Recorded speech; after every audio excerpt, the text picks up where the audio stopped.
What are 3 things immediately to do after having a concussion? Number one, you got to get checked out. So if this happened at a game, for example, you need to get to the sidelines. Your coach needs to check you out. Problem is, people don't always know, or you don't always see it, or things aren't always being recorded, and there might not be people there to assess you. So in that situation, you need to make sure that you make it to the emergency room, you get assessed. The most common thing that people are going to do is do a CT scan and make sure you don't have a bleed or have a hematoma or something more serious. So you do want to rule out all the serious things that can happen after getting, blunt force to the head or having an injury or having a concussion. Hi, I'm Dr. Jeremy Schmoe, founder of the Functional Neurology Center in Minnetonka, Minnesota. We work with patients with unresolved post-concussion symptoms and other complex neurological issues. Our approach to complicated neurological issues is very different from other clinics. We use the latest technologies and a combination of functional neurology, functional medicine, and chiropractic care to get to the root cause of what is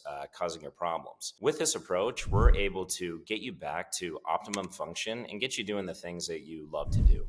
What are 3 things immediately to do after having a concussion? Number 2, you want to make sure that you have adequate rest. So in that first 48 hours, there's a lot of things chemically that's happening in the brain, and you need to give time for that brain to recover. It's called neurovascular coupling, the way that the neurons and the blood vessels are integrating together. You need to give time for that energy demand of the brain to recover. Number 3, you need to stay really hydrated. You need to make sure that you're getting appropriate nutrition, you're getting good fatty acids, you're eating really healthy, and you don't want to just get back in and just start doing all your activities right away. So we always tell people, you definitely need to rest for at least 72 hours.